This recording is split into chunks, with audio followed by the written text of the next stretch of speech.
Olá a todos, bem-vindos a bordo. Com oferecimento de ACL Cargo, Vento International e GESCOM, está no ar mais um episódio do Sem Calado. Meu nome é Emerson Dias e vocês podem perceber que tem alguma coisa diferente nessa bancada hoje. Na realidade, o Vavá não está aqui do meu lado, mas está virtualmente, né, Vavá? Por onde você anda, Vavá? Boa noite, pessoal. Estou aqui por Itapoá hoje.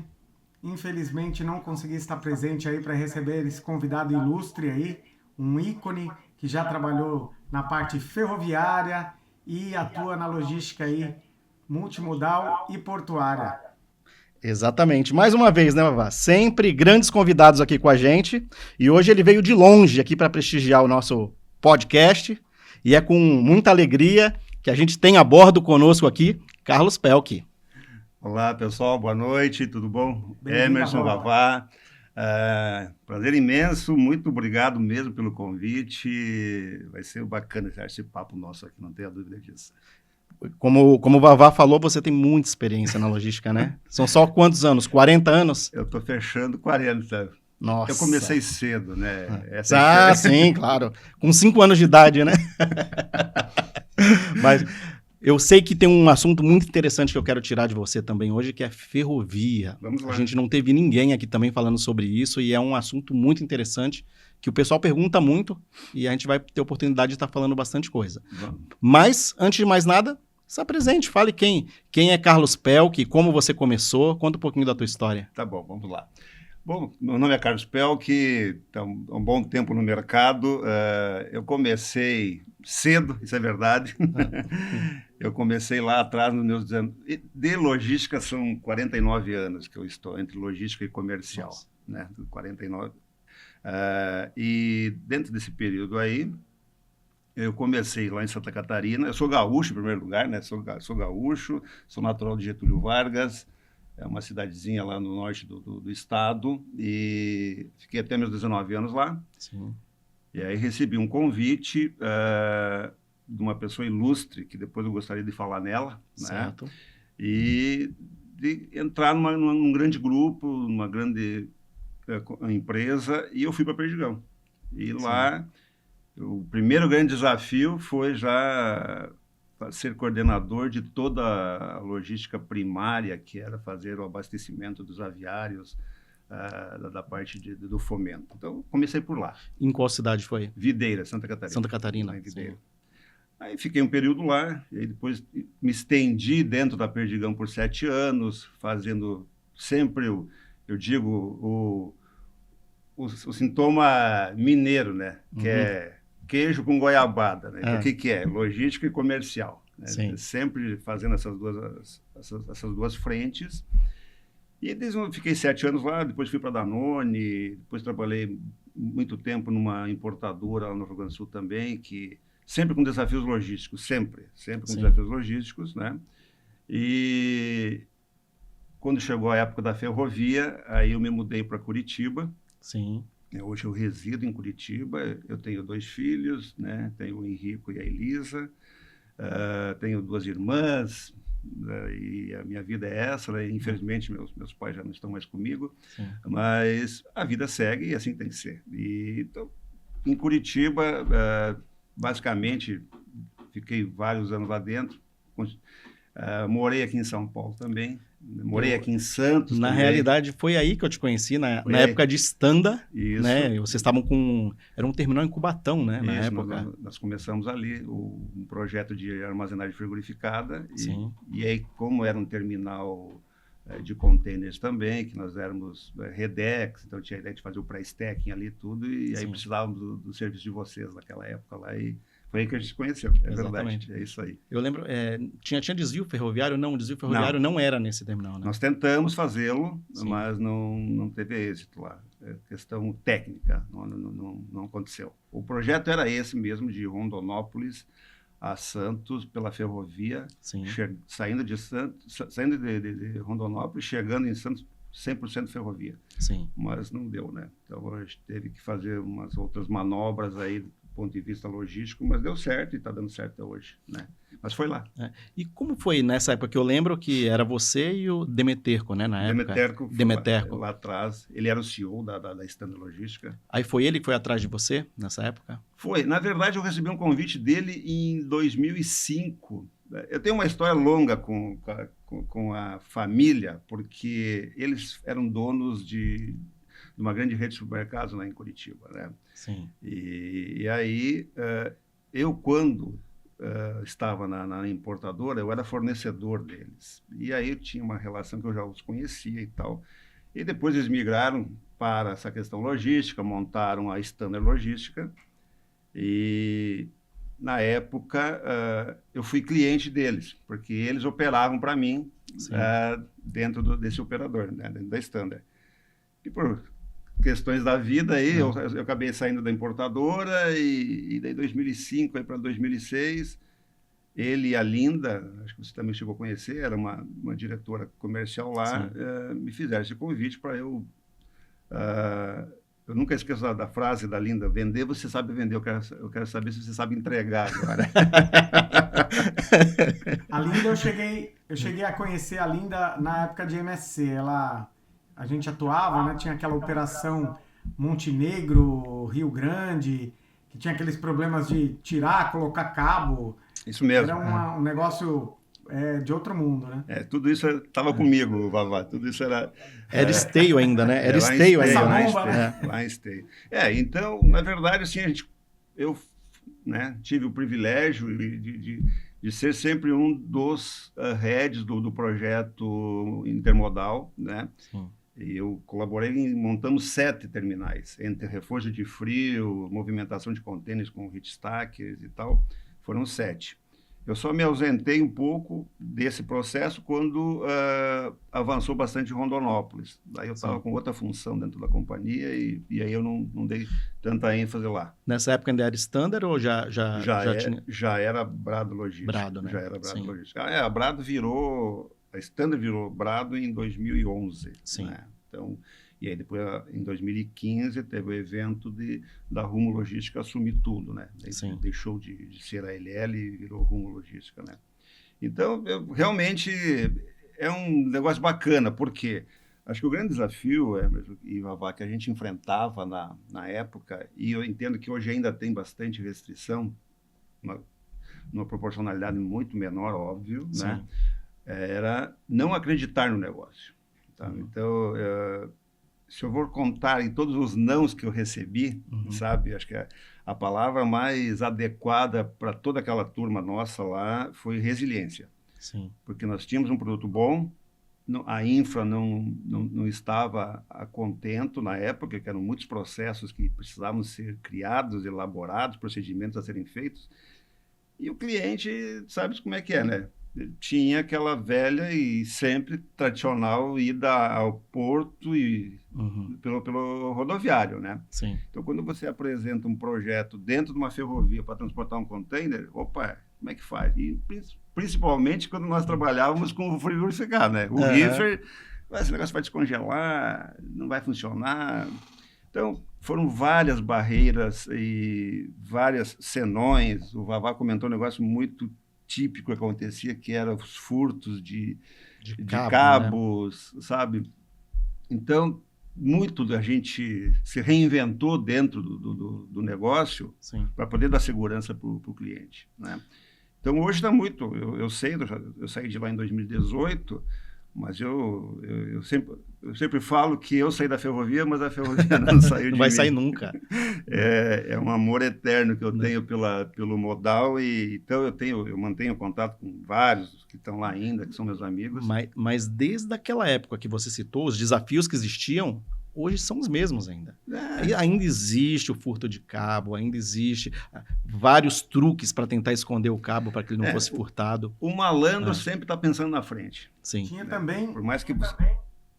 Tinha também até o rasgo do container. Sim, muita avaria. Né? Sim. Uma parte engraçada do negócio é esse, que todas as avarias que a gente teve de container, Eu nunca vi avariar um container de pé de frango. Ah, mas é óbvio que não. Até porque eles sabem, né? O curioso é que eles sabem o que tem dentro do container, né? Agora, filé de frango, assim, era normal. Ou o contrafilé no bovino, Sim. assim, esses eram conhecidos. Mas muito foi mitigado, viu, Emerson? Muito foi mitigado. Mas aí não adianta, o malandro está sempre com o pé na frente pensando em como fazer diferente para burlar o processo, né? Mas funcionou, tem funcionado. Eu sei que a volumetria dele está bacana. São desafios Brasil, né? Porque hoje você tem, né, a concepção hoje de logística do Brasil, ela está toda focada no rodoviário, né? Então você vem com uma ideia nova, né? Só que aí vem as dificuldades paralelas a essa ideia nova, que quando você fala em ferrovia, tudo isso que você falou, né? Eu falei somente da questão de furto, tal. Existem várias outras coisas dentro da ferrovia que diferencia, né? Hoje, se você analisar o que tem hoje de vias, tendo tração normal comparado ao que era a antiga rede ferroviária federal na década de 50, 60, Sim. Hoje tem menos vias operando, Sim. né? Porque também, quando era ainda da rede, esse negócio estava sendo sucateado, né? Então, com a ascensão das concessões, a partir de 97, se não me falha a memória, entrando esses investimentos, esses aportes de empresas privadas, o que aconteceu? Você elevou o sarrafo em qualidade Sim. de ativo rodante, né? Que é o vagão e locomotivas. Então, consequentemente, você consegue fazer com que o teu serviço melhore ao natural, né? Sim. Mas quando vem uma empresa e resolve fazer container na ferrovia, eu chamava nós de malucos, né? O que vocês querem? Vocês estão loucos, não sei o quê. Mas era do jogo. E funciona muito bem. Porém, o Brasil tem um gargalo natural, que são as bitolas. Exato. Também. Isso, Emerson, né? Você tem bitola larga, bitola métrica, e aí quando você adentra numa Argentina, perdão, é uma bitola standard, que ela é diferente das outras duas. Então, só para o pessoal entender, então quando você fala bitola, é a distância entre trilhos, né? Então, hoje você tem bitolas diferentes em diferentes partes do Brasil. Né? Você não consegue hoje conectar, por exemplo, Rondonópolis ao Rio Grande do Sul. Sim. Tá? Por quê? Porque de São Paulo para baixo é bitola métrica.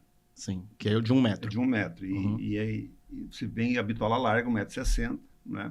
Sim. E aí você vai por uma Argentina, que quando fazíamos Mercosul, era 1,43 m. Então você tinha todo um transbordo de fronteira ao natural. Mas por que isso? Por que não padronizar? Tem duas histórias aí, né? Ou três até, eu diria. Uma história era uma questão de defesa bélica. Sim. Lá atrás, que quando construíram uma eventual guerra entre os países aqui do Mercosul, você não adentra ao país vizinho e a recíproca é a mesma. Né? Então, essa é uma das versões aí do passado que se fala. E as outras duas é que veio duas escolas, uma britânica e uma americana para cá. Então, uma métrica, outra larga, e aí os contratos, e foram realizadas essas duas situações, né? Sim. Isso atrapalha muito, né? Porque você vai para os Estados Unidos, você vai para a Europa, você tem vias de ida e vinda, não são singelas como é aqui. Sim. Aqui, obrigatoriamente, o que está num destino, se tiver uma formação vindo em contrário, alguém tem que deixar passar, né? Uhum. Então, tem tudo isso. Então, por que também os trânsitos aumentam, né? Eu também brinco que a nossa ferrovia no Brasil, ela foi feita onde que o cavalo passava, né? Ou seja, muita curva, né? Ele vai desviando de tudo. A ferrovia também foi desviando de tudo. É diferente desses conceitos novos que nós temos hoje, né? Sim. Se pega hoje a Rondonópolis-Sumaré, muitas retas, então consequentemente você tem um trânsito muito mais rápido. A Rota Norte e Sul também. Inclusive, nessa rota tem o double stack, né? São 2 contêineres um em cima do outro no trem, né? Lá proporciona isso porque você não tem restrições de via, né? Sim. No Sul nós tentamos fazer isso, não foi viável. Mesmo com métrica, sendo métrica, no Sul poderia também ter double stack? Poderia, porém, tem menos estabilidade, isso é fato, né? Mas o grande gargalo foi a questão de túneis e viadutos, né? Porque você tem que... Era isso que eu ia perguntar para ele. Sim. Se essa questão da infraestrutura de viadutos e pontes, né, que atrapalha até a nossa via fluvial também para navegação por rios, entre outros, né? Com A gente certeza, não consegue, com certeza. né? Dessa mesma forma. A métrica que você diz, Pel, que até o pessoal, para os estudantes que estão ouvindo, vão ouvir aí o podcast posteriormente, ela é a de 1 metro, né? A largura. Perfeito. A outra é de 1,60 m, que possibilita maior estabilidade da composição e maior altura também da carga, né? Não, a altura está atrelado a essa questão de você não ter restrição de via, entendeu? É lógico que se você tem muito mais estabilidade, você consegue, com certeza, sobrepor. Centro, né? de gravidade e tudo. Né? Isso, e você também consegue imprimir mais velocidade. Né? Isso é fato, né? Hoje as novas concessões são todas largas ou ainda existe concessão para ter métrica? Não, na verdade, hoje, basicamente, as concessões que existem, né? Agora está numa fase de renovação, algumas concessões, porque foram todas de 30 anos. Então, agora em 2027, se não me falha a memória, todas estarão encerradas. Sim. Então, todas as concessionárias que aqui estão, né, estão ou já negociaram ou estão negociando com o governo, com a NTT, para renová-las. Sim. Né? Mas não tem nova, não, porque provavelmente as renovações serão com as mesmas empresas que estão aí. Certo. Porque o investimento é muito alto. Sabe, para você deixar uma via adequada, coerente, com segurança, com capacidade de volumetria maior, aí eu estou falando tanto de commodity como do próprio container, você precisa dar manutenção nisso. Sim. E a manutenção não é barata, né? O investimento num ativo desse também não é barato. Então, você precisa ter concessões de longo prazo mesmo, para poder... se pagar isso aí, né? O teu payback, ele é muito lá na frente, né? E uma curiosidade, uma composição, quantos vagões podem ter? Depende. A famosa resposta. É. Lá no Paraná, a média está em 41 vagões falando em container, né? Sim. No Mato Grosso, eu sei que eram 112. Sim. Era um número muito perto disso, Sim. Emerson, né? Que é a capacidade de tração que as locomotivas podem empurrar, vamos falar assim, né? Ou puxar, né? Então, é assim que funciona. Uma outra curiosidade que eu tenho, principalmente lá no trecho do Paraná, né? A gente sabe que a descida de Paranaguá é uma única linha, né? E você sabe que tem composições de Cascavel, Cambé, agora tem Agora tem lá Ortigueira. Ortigueira também. Como funciona essa logística para poder descer essas composições? Na verdade, você tem em Curitiba, você tem um grande hub ali, que são várias linhas férreas chegando, né, naquele espaço. Então, você tem linhas páreas, que é um movimento, e linhas ímpares é outro movimento. Certo. Normalmente, essa tração ela é feita por prioridade. Né? O que é prioridade? É o que precisa chegar mais cedo no porto. Né? Normalmente, as composições carregadas são as prioritárias e as vazias ficariam no segundo momento. Mas tem todo um CCO muito bem feito, né? Uma central de comando operacional em Curitiba, que controla tudo isso via satélite, Emerson. Então, é muito seguro, né? E tanto é porque, como é uma via singela, como, né, você acabou de falar, obrigatoriamente você precisa saber onde estão os PCs, onde estão os pontos de cruzamento. Sim. Porque a que está mais perto, normalmente, é o que vai chegar nesse PC, vai adentrar no desvio. Teu direito de entrar. E a outra dá continuidade, porque senão tu vai provocar o choque. Não tem nada a ver com isso, né? Então existe, de fato, um controle muito rigoroso, pessoas experientes, uma tecnologia por trás disso que garante isso aí, né? Mas, normalmente, é prioridade, né? O container, por exemplo, você tem deadline, né? O Paraná, que, basicamente, ele eu diria que hoje, da volumetria que está sendo feita lá, eu imagino que uns 85% é carga reefer. Bem lembrado quanto a isso, né? São carga refrigerada e os containers eles vão desligados. Quanto tempo demora uma viagem dessa, saindo, por exemplo, de Cascavel até Paranaguá? O transit time estava em 5 dias, 6 dias, algo assim. 5 dias. E Cambé estava em 4 dias. Tem uma regra, porque você depende de como é que está o tamanho e a quantidade de trações acontecendo, né? Então, você tem que ter esse cuidado. Pode ser que, se você tem muito mais, como é que eu vou te falar, composições andando, tá?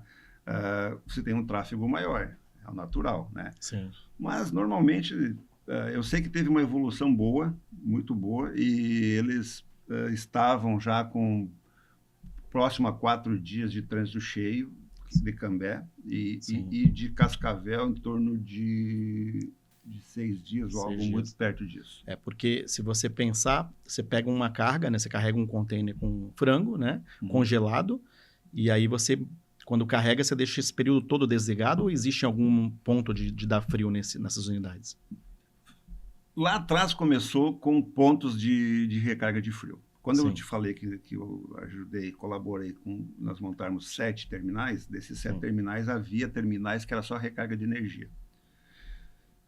Consequentemente, o teu transit time aumenta, né? E depois, por algumas experiências que foram feitas, porque, em média, né, o Vavá, que foi aí dos armadores, né, e você vive com esse negócio, né? É 1 grau por dia, na média, aí, que perde, né, de frio. Num container bem cuidado, ambiente, né, tal. Então, a média de 1 grau por dia. Então, o que acontece? Se tu considerar 4 dias de trânsito, 4 graus iria perder. Só que tem uma base de segurança para não que ocorra isso, porque você tem um limite de exportação pelo Ministério da Agricultura, que você só pode entrar no porto com até 12 graus negativos. Então, você tem que ter esse cuidado.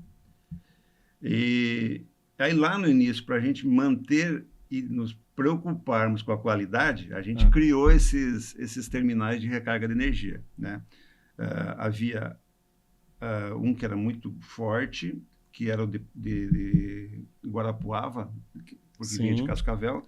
Mas, pelos estudos feitos, fazendo um trem mais rápido, mais expresso, vamos falar assim, consequentemente, você diminui o teu tempo de trânsito e o teu risco é menor. Com certeza. Então, né, como eu falei para ti, não estou lá, mas eu sei que isso tem sido feito e...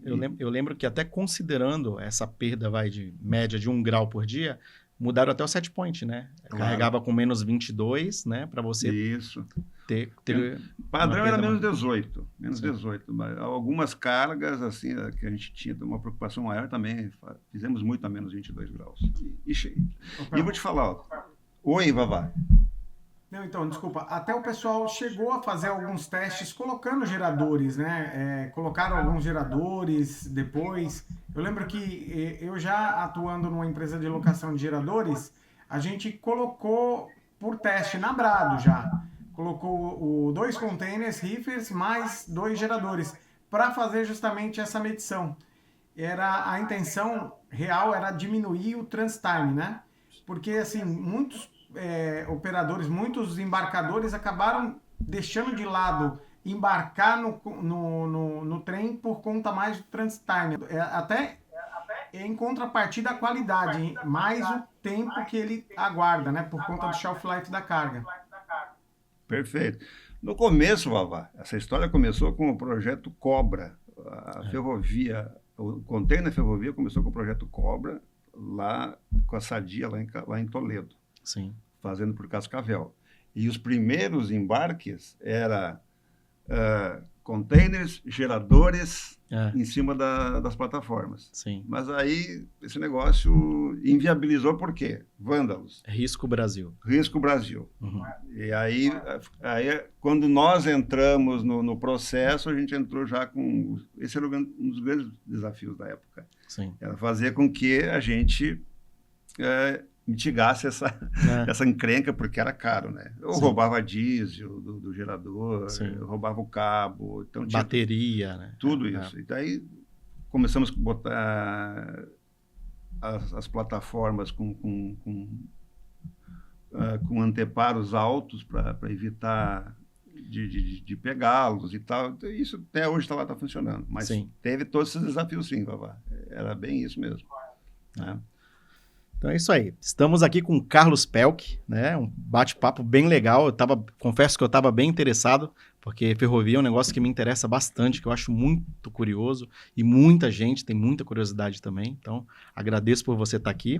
E vou fazer uma pausa de 1 minutinho, só para agradecer aos nossos patrocinadores e apoiadores, principalmente a ACL Cargo, Vento International, GESCOM, o pessoal da SOC, Videira Engenharia, Versibox, Delize Salgateria, Postos Portal de Santos e também o pessoal da Gentil Advogados. A gente vai fazer uma pausa de só 1 minuto para poder apresentar os nossos patrocinadores e já voltamos aí. Sem Calado Podcast. Oferecimento. ACL Cargo. Soluções inteligentes em transporte de cargas. PG Lock. Transportes e locações de Monk e Guidastes. Vento International. Conectando sua carga com o mundo. Delize Salgateria. Salgados gourmet de altíssima qualidade. Patrocínio. GESCOM. Reparos de estrutura e inspeções em containers. Apoio. SOC Shipper on Containers. Videira Engenharia e Serviços em Refrigeração Naval e Comercial. Versibox. Venda e locação de containers. Postos Portal de Santos. Potencializar seu negócio para o mundo nunca foi tão fácil. Com uma ampla rede de parceiros no exterior, estamos aptos a oferecer soluções logísticas personalizadas aos nossos clientes. Se a sua empresa procura por segurança e agilidade nos embarques, você pode contar com a Vento International Logistics. Conheça nossas soluções logísticas. Desembaraço aduaneiro. Transporte rodoviário.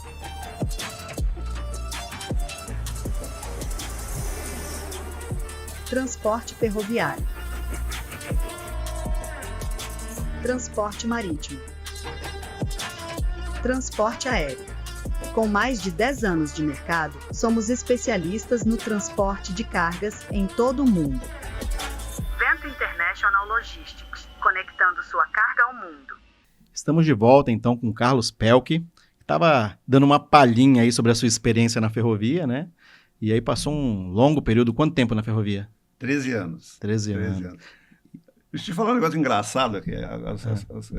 Essa questão da dificuldade de convencer o cliente, né? Como eu passei bem por isso e eu sei quanto que eu amassei de barro lá, né?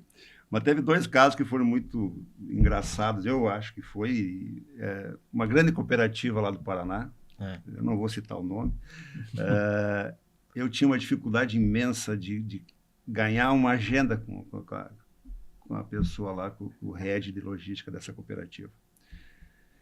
Eu acho que eu levei uns 6 meses para conseguir a primeira entrevista com o cara, para apresentar o projeto e tal. E daí, nesse bate-papo com ele, ele me deu uma abertura, apresentei, né? E ele falou, mas também não vou te dar muita moral não, Pel, que isso aí não vai funcionar, isso aí, vocês são tudo malucos, mas eu tenho uma vida muito atribulada, tu pode ver a minha agenda, não consigo te atender, eu chego aqui às 5 horas da manhã e às 4 horas eu estou indo embora. Eu falei, você chega às 5 horas da manhã.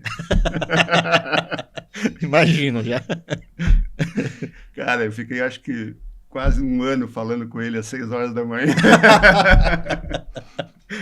Colocava o relógio despertar. acordava só para ligar para ele. E daí ele me atendia. E hoje é um dos melhores clientes que o Paraná tem lá. Ou seja, ele topou então a loucura. Topou a loucura. E esse foi muito engraçado porque foi a hora que eu consegui. E ele estava solto naquela época, naquele horário. Ele não tinha, ainda não tinha começado o dia dele. Né? E aí foi muito bacana. E hoje ela é uma expoente lá na ferrovia no Paraná, mas eu tive que, algumas madrugadas, acordar para falar com a São pessoa. São as técnicas, precisa vender, né? Precisa vender, né? Essa foi uma. E uma outra, também, sempre com restrições, né? Essas coisas são engraçadas porque não acreditavam, não queriam que fosse assim, não vai funcionar, essas conversas. E uma vez eu estava com o diretor dessa empresa na sala dele, e eu fui pegar uma água, assim, abri a persiana e tinha esses carros importados bem queridos aqui no Brasil, né? Sim. E eu perguntei para ele, quanto que você pagou nesse carro? Ele falou, eu paguei X mil reais lá. E eu fiz uma conta básica perto daquilo que ele exportava, eu falei, ó, você compra uma por mês com o saving que você terá comigo, se você colocar ferrovia. E aí ele topou. Aí topou. Não adianta. A maior sensibilidade do corpo do humano é o bolso. É isso aí, é o bolso. E você tocar nos temas das coisas que ele gosta, né? É isso. Né? Você pode comprar uma dessas por mês. Simples assim. Pronto. Foi. Muito bom. E aí tua trajetória? Aí você saiu da Brado, né? Eu saí da Brado porque eram vários anos, eu acho que tudo tem seu ciclo. Eu penso assim, sabe? Eu acho que é importante a gente também se situar que você tem o seu ciclo, né? E eu entendi na época que eu acho que o ciclo ferrovia ele estava já exaurido e eu resolvi sair, mas ficando no setor, né? Como eu tinha já também, mesmo em paralelo, quando eu estava no projeto da ferrovia, eu nunca deixei de fazer o trabalho de armazenagem frigorificada. Sim, né? Sim. A Standard Logística era superposicionada, né? E aí nós também tínhamos essa relação com o mercado de proteína animal, tanto no mercado externo como no mercado interno. Sim. Aí uma concorrente da Brado ainda, porque a Brado ainda estava com os armazéns, mas a estratégia naquela época era sair dos armazéns. Eu fui para esse mercado, voltei para o mercado de armazenagem frigorificada e comecei a desenvolver esse trabalho aqui em São Paulo, e lá no Paraná também, que era uma empresa que tinha uma capilaridade boa de armazéns, e fiquei lá um pouco período. Depois empreendi na questão de operador logístico também, mas aí fui mais para uma linha de armazém seco. Sim. Sempre com a ferrovia paralela, porque na época o que nós montamos lá tinha tudo a ver com importação. Até porque hoje a logística agora no sul, sem a ferrovia, não é a mesma, né? Não. Deixou de ser, né? Não tem como mais. E aí eu fiquei um período fazendo consultorias, né? Eu sou mestrando em direção estratégica também, resolvi dar além dos MBAs que eu fiz, estou fazendo mestrado na Europa, estou fazendo na Espanha, perdão, estou fazendo meu mestrado lá em direção estratégica. Bom, eu sempre digo que, né, ensino, né, conhecimento ninguém te tira. Exato. Né? Então, eu acho que isso é importante. Então, uma das minhas atividades paralelas hoje também eu sou professor em pós-graduação, dentro da área ou financeira, ou área de logística, é onde que encaixa os módulos, então eu também estou desenvolvendo isso. E tive o feliz convite, vamos falar assim, né, final de 22, começar a participar do projeto multimodal Hub, na qual eu estou hoje, que é a Unifrango, né, que é uma empresa lá do Paraná. Na verdade, é só abrindo um parênteses, mas só para o pessoal entender o que é a Unifrango. A Unifrango hoje ela é uma empresa SA fechada, onde tem 19 acionistas. Desses 19 acionistas são 13 frigoríficos e 6 incubatórios.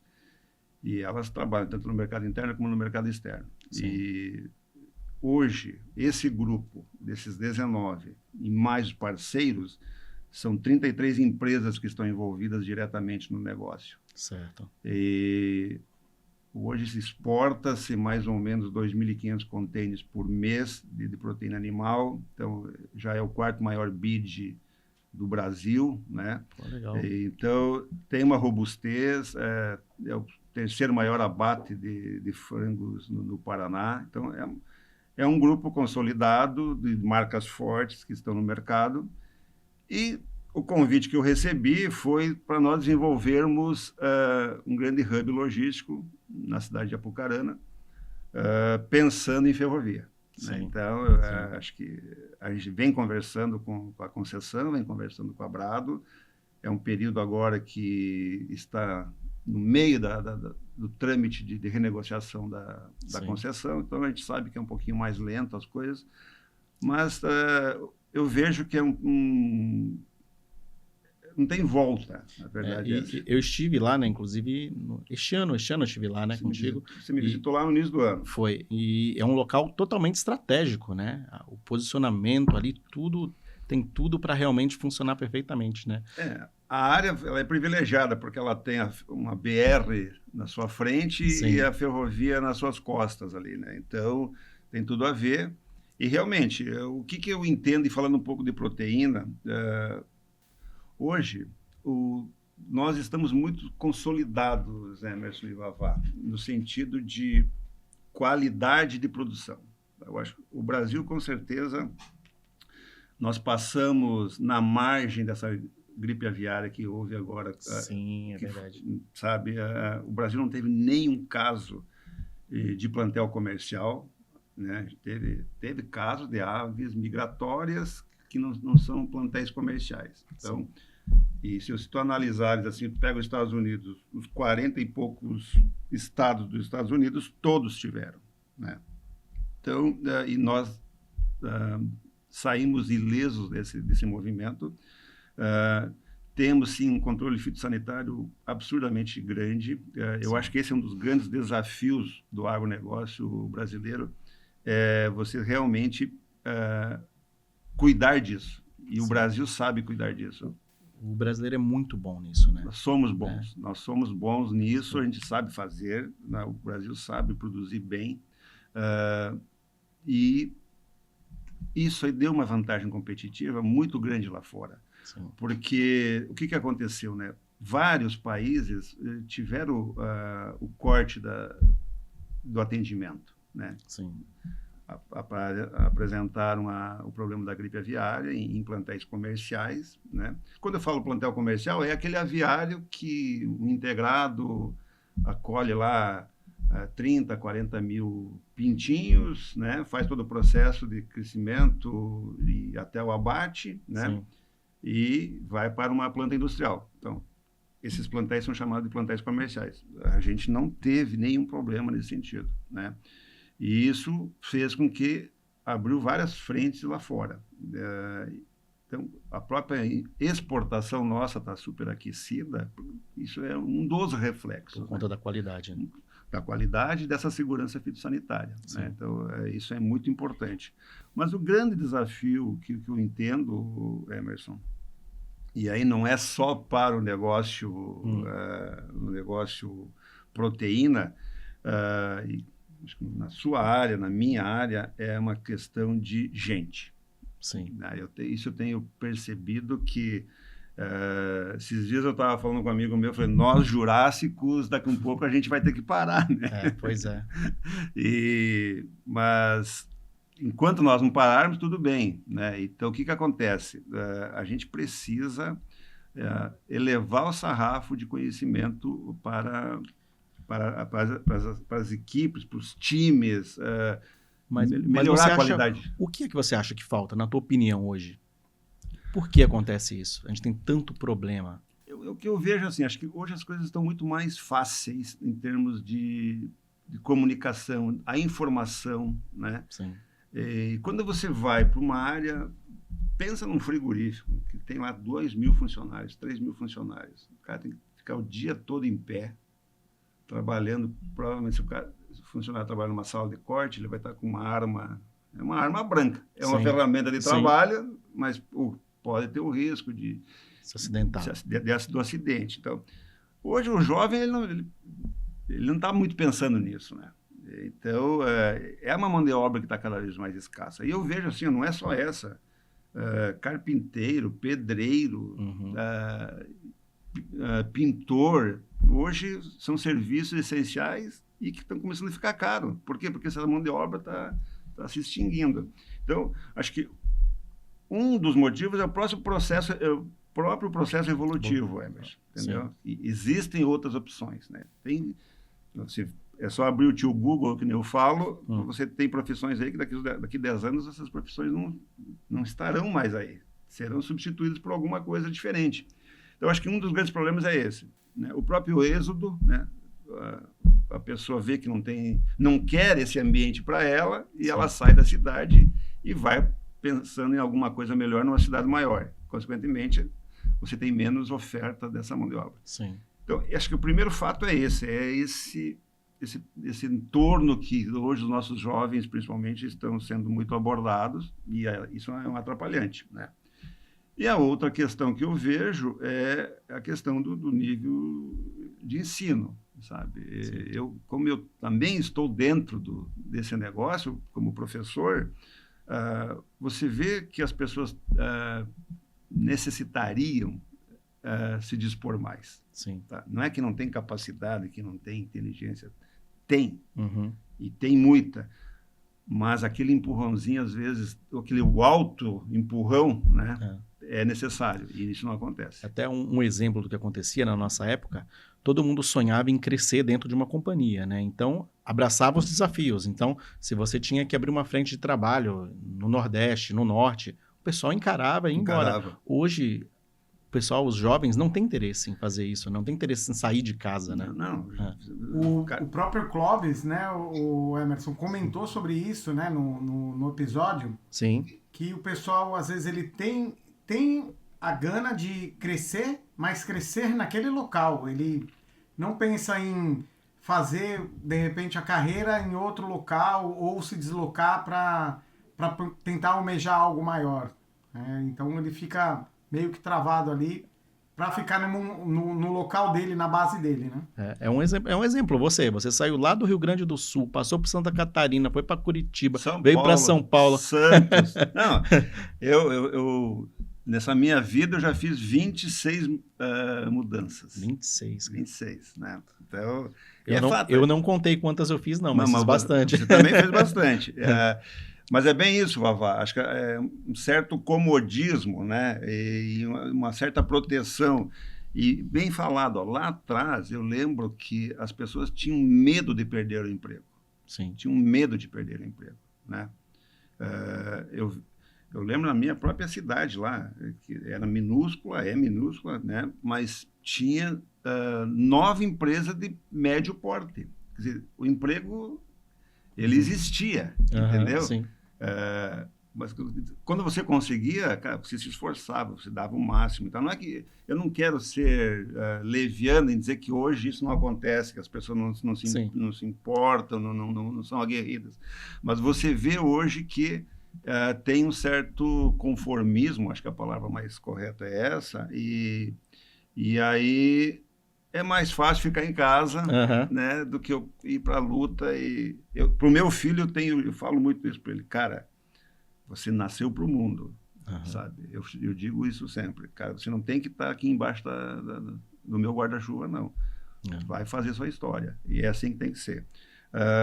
Até abrindo um adendo aí sobre isso, que é legal, o CEO lá da Unifranco me colocou um desafio agora, 2 meses atrás aí, e a gente está criando um MBA em gestão e liderança dentro da avicultura para os acionistas. Que legal. Muito bacana, eu me senti lisonjeado com o convite de coordenar isso, e vamos começar agora em julho já vai ter a primeira turma andando.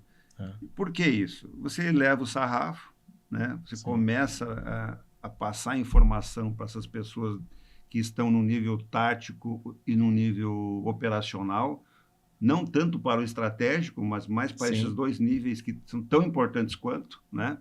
E você começa a preparar melhor essas pessoas para quê? Para a retenção, Sim. que é um dos grandes desafios, acho que de todas as empresas hoje que estão querendo se sustentar de uma forma diferente. Tu tem que reter gente boa, né? Sim. E você tem que preparar essas Com pessoas. certeza. É o jeito. É o jeito, porque se você não preparar, você vai ter o mesmo risco de perdê-la. Uhum. Então, eu prefiro perder alguém que está preparado comigo do que, né? E um negócio que também funciona muito bem é você provocar o network, né? É importante você preparar o network. Por quê? Porque a troca de informações, a troca de experiências, eu acho que esse podcast que vocês estão fazendo é fantástico, porque está vindo várias pessoas de várias áreas falando sobre vários assuntos e fazendo com que a pessoa comece a captar aquilo que faz sentido para ele, né? Eu sempre digo também que isso também eu levo para um outro caminho que chama-se nível de serviço. Uhum. Eu tenho muito claro na minha cabeça, isso não é de agora, Emerson, o que eu digo assim, ó, nível de serviço não é aquilo que você entrega. Nível de serviço é aquilo que o cliente percebe. Tá? Sim. E esse elo, às vezes, não é o mesmo. E é por isso que os clientes, às vezes, eles saem pelo meio dos dedos e você não sabe por quê. Porque você acha que está entregando, só que ele não percebeu. Não é o que ele, não é o que ele quer. Então, tem... É isso mesmo, é isso mesmo. É o famoso vender a mãe e entregar a sogra. O Clóvis falou isso, né? Pois... Clóvis, amigão meu. Ele é fantástico. Um abraço, Clóvis. Mas é fato, ele falou isso no podcast dele. Entrega a mãe, né? Promete a mãe e entrega a sogra. Então é bem isso. Não é aquilo que você diz que entrega. É aquilo que o cliente percebe que você está entregando. Sim. E o valor agregado está nisso. Né? E essa é uma grande dificuldade hoje que eu vejo em várias empresas aí. Então, Pelk, e esse MBA que você está desenvolvendo vai ser dedicado somente para funcionários da Unifrango? Sim, esse é o objetivo. Na verdade, o que a gente propôs? Nós, Unifrango, como provedor do MBA, nós vamos bancar ele em 50% do custo e os outros 50% será dos acionistas. Certo. E eles irão indicar as pessoas. Aí, a questão é muito por meritocracia, é o que a gente sugeriu. Ou pessoas que realmente eles apostam que tem potencial e que precisa desse up mais técnico, né? Mais de conhecimento básico. Então, será assim, será nesse primeiro momento só para os acionistas. Muito legal. Porque o objetivo é esse mesmo, é nós elevarmos o nível dos colaboradores que lá estão dentro do grupo, né? Sim, essa é a ideia. Parabéns, muito boa ideia.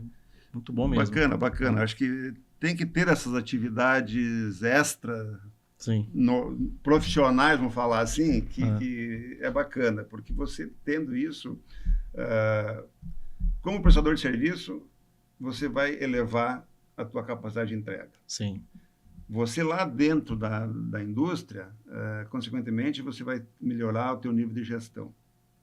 Então, independente aonde você for, tu terás a possibilidade de melhorar. Sim. E eu acho que esse é o objetivo, né? Não pode ser diferente. E até como o Pelk disse, né, o risco de perder um ou outro vai ocorrer sempre.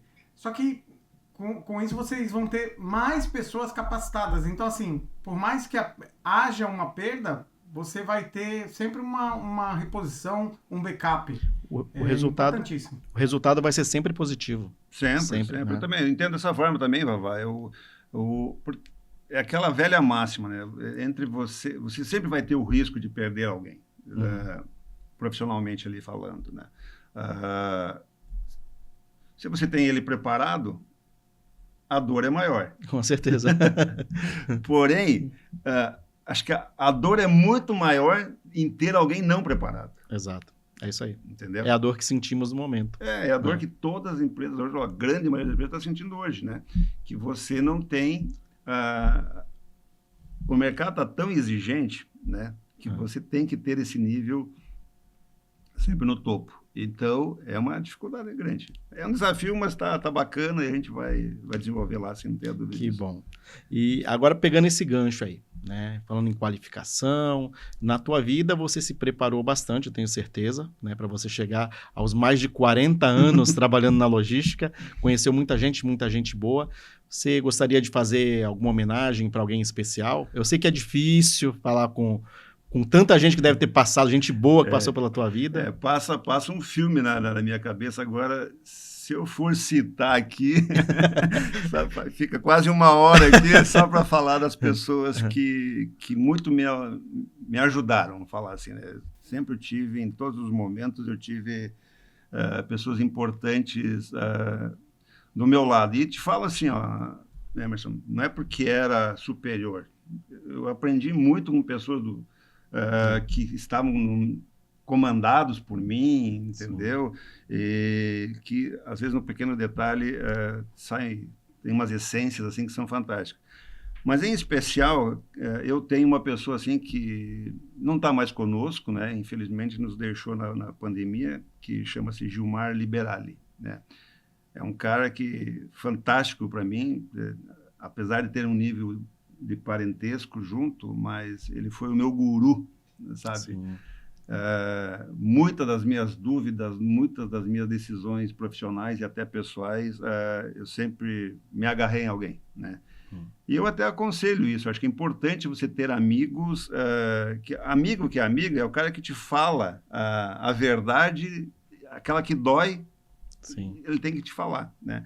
E ele, né, o Gilmar foi um cara assim fantástico na minha vida e que me direcionou muito. Então, hoje eu tenho essa homenagem a ele, sabe? Lógico que você acabou de falar, eu tive que correr atrás, mas eu tive alguém ali, sabe, aquele afago, aquele puxão de orelha, é importantíssimo da vida da gente. Tá? É um cara bom. que onde ele estiver agora vai se sentir abraçado por mim. Que legal. Tá que bom? Muito, muito legal. Parabéns. Obrigado. E algum causo, você lembra? Algum causo engraçado assim, marcante? Algo que possa ser dito, claro, no horário. Tem tanto. Eu te falei dois antes, né, ali? Eu te falei dois engraçados ali que houve, assim, teve um caso, assim, que quando eu desenvolvia mais a parte comercial, eu estava na logística, mas eu tinha uma atividade dúbia, assim, que na empresa eu tocava tanto a parte comercial como logística.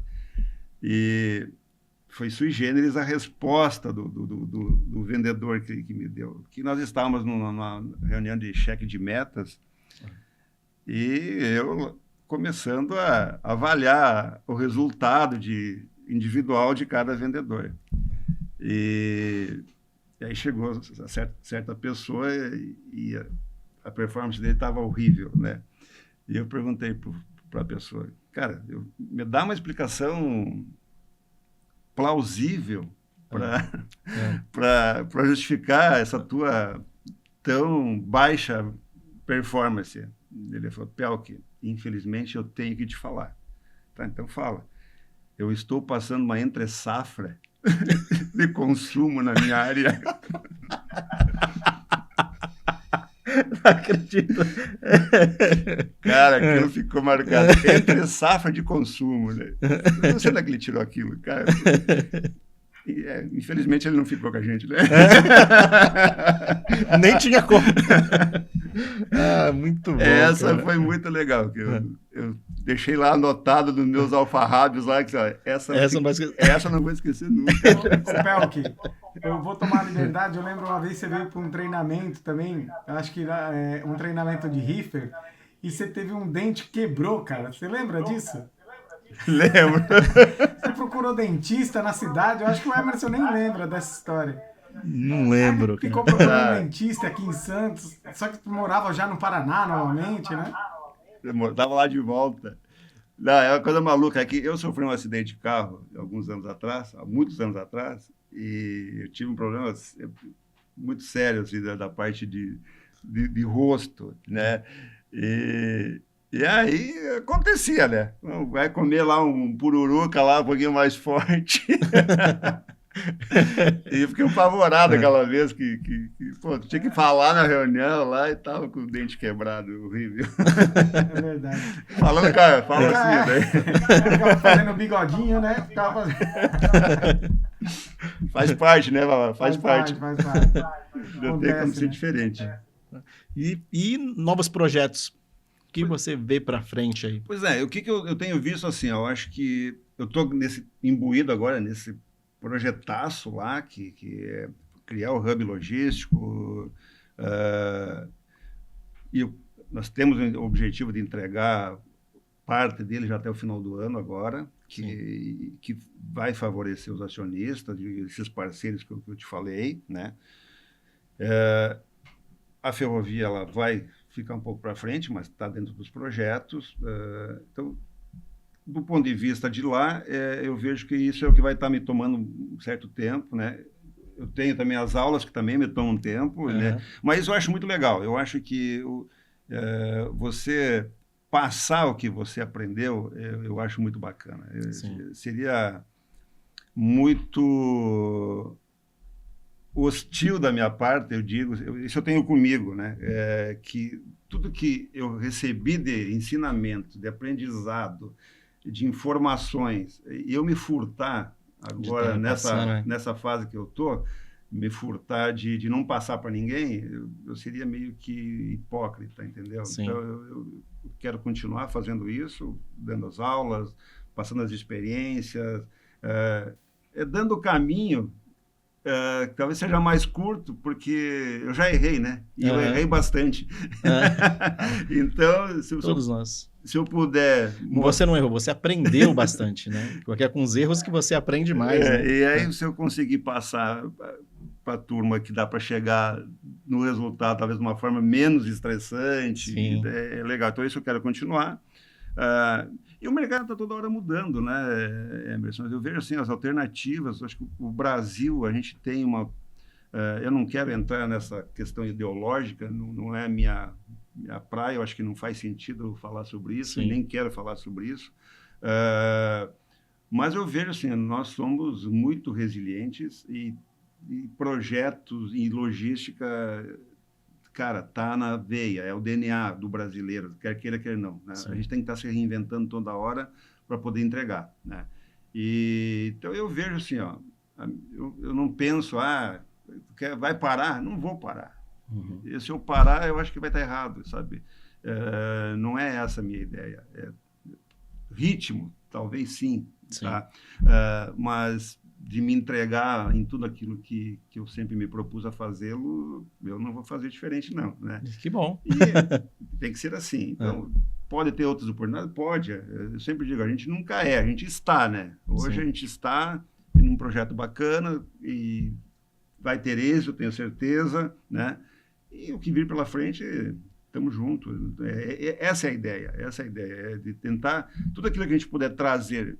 Eu tenho comigo isso assim, ó, do ponto de vista profissional, a gente não pode deixar dinheiro na mesa, sabe? Eu tenho isso muito claro. Independente do modo, da forma lícita sempre, né? Mas não deixe dinheiro na mesa. Tá? Você como empreendedor, você como CEO, você como um diretor, você como um coordenador ou algo que o valha, se tem oportunidade na mesa, faça por aquilo acontecer. Porque é benefício para todo mundo, né?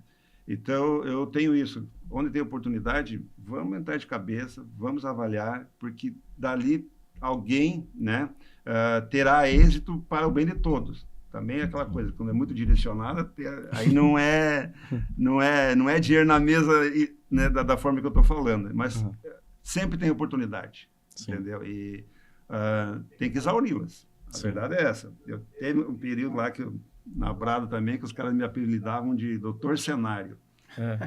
Porque tudo que tinha tudo que tinha que tomar decisão, eu pedia 3 cenários sempre. Aproveitando aí, Pel, que você voltou um pouco na Brado, assim, é uma pergunta até se você achar que não deve responder, não precisa. Você acha que se entrasse mais 1 ou 2 players desse daí, traria uma melhora nessa questão, ou você acha muito difícil isso acontecer? Porque a gente vê a parte ferroviária nos Estados Unidos, entre outros, você tem muitos players, né? E aqui praticamente a gente tem a Brado somente que faz containers. Você acha que daria uma maior qualidade? Viriam inovações? Não, viria. Eu não tenho dúvida, Vavá, que a concorrência ela é sempre salutar. O problema é o modelo brasileiro, entendeu? Hoje foi desenhado diferente, iniciou diferente, né? Você não dá para comparar banana com maçã. Infelizmente não dá, né? Então a concorrência sempre é bacana, mas e salutar, repito, mas o modelo brasileiro ele não vai te permitir hoje, né? Pela concessão, pela empresa que está nela, né? Eu tenho certeza, pelas pessoas que eu conheço lá dentro, que tem uma estima enorme por eles, se tivesse um concorrente, eles iam atuar tanto ou melhor do que já atuam. Com certeza. Não tem dúvida, entendeu? Então, é que o modelo está dessa forma, Vavá. Então, a gente não vai... Eu não consigo ver a curto prazo ou a médio prazo um perfil, um modelo de negócio diferente, entendeu? Perfeito. Então, muito obrigado. Eu é que muito agradeço. Muito bom, espetacular, né, Vavá? Aprendeu bastante aí, Vavá? Não, muito legal. Muito legal, obrigado mesmo por ter aceito o convite, por ter vindo até a gente aqui. Eu sei que você está bem distante da gente, mas veio aqui nos saudar com conhecimento. Agradeço bastante, muito obrigado pela consideração com a gente. Novamente, eu reitero o convite e agradeço por ele ter acontecido. Como eu falei para você, antes, já venho acompanhando vocês, eu acho que o parabéns aqui é para vocês, porque não percam essa oportunidade, né, de vocês conseguirem divulgar o nosso negócio, logística, e quanto mais gente souber e entender de como fazê-lo, a gente só vai crescer, não tenha dúvida disso. Então, de novo, muito obrigado. Sensacional. Obrigado mesmo. E vai ter mais, né, Vavá? Quem sabe aí a gente vai ter novas edições. Não é tão fácil o produto estar lá na gôndola do supermercado, não. Tem muito trabalho por trás aí. E antes, curtam lá nas redes, sigam e sempre ativem a notificação para receber o alarde lá do novo vídeo. É isso aí. Pessoal, muito obrigado mais uma vez por ter estado conosco. Tenho certeza que foi muito bom para vocês também. E lembrem-se, toda quinta-feira tem episódio novo, fresquinho para vocês. Um abraço e até mais.